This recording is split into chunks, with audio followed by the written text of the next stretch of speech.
And I've had these for years, but this stuff is so concentrated, you only need a little tiny bit. So there are some basic ways that you can create backgrounds, and that's what I'm going to show you first. Oop, I forgot my water. So let me get that.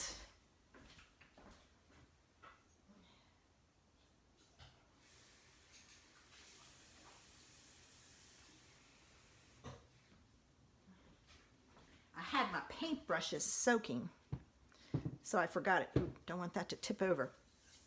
All right, so one of the ways that you can do, and this is true for whether you have the color burst, the brushes, or the sprinkles, which is what Stampin' Up! Had a couple of years ago. All of my cardstock is watercolor cardstock, and I've cut most of them at 4 1/4 by 5 1/2. That gives you some ways, some leadway to cut it down. So one of the ways you can do this is to take and wet your paper. And what I usually do is I put a little water on the back, because once you wet your paper, it's going to curl on you. But if you wet the back first, see, I've still got pink in there. If you wet your paper first on the back, or maybe it was on my mat, I don't know. All right, so when I did this the first time, I used Merlot and Violet. So this time I'm going to use Violet, and I'm going to use green. And what you do is you take your top off, and see the powders are really fine. I must have a, and as you can see, there's more than just violet in here. There is some turquoise, and you just put this on. Now the green comes out a strange color. It's almost an orange. All right, I'm not going to put any more on because I found, and I'll share it with you. Now this isn't doing a whole lot. So what you can take and do is spray, and it will start to run and bleed and blend. And see, look, there's some red in it. So there's lots of colors in here, and if you get it started and you want some more color, then you add some more. Like, let's add some up here.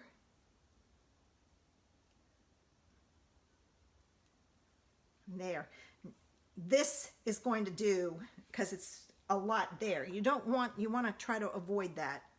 So I'm going to try and spread it like so.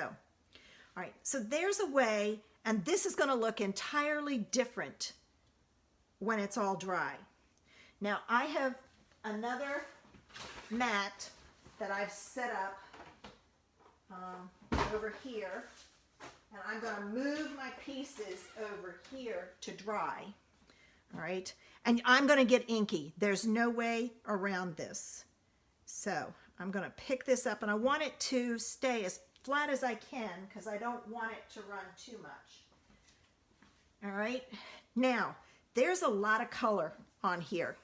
So my suggestion is, see this one?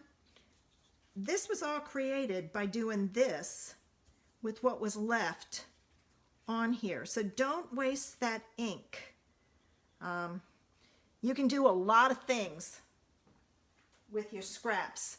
Let me see, I've got and you can use Whisper White, but I'll show you what happens when you use Whisper White.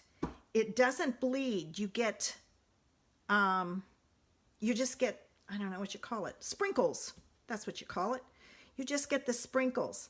So you can make, see, I like that, you know, that's fun to me. So don't waste this, you know, cut your paper, and if you can get the sprinkles, it's better.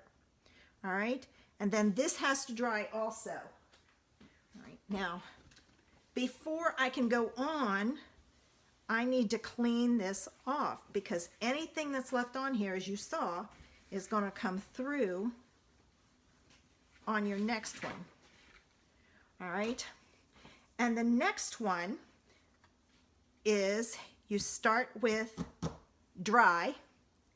And let's use indigo, which is blue. And you add your powders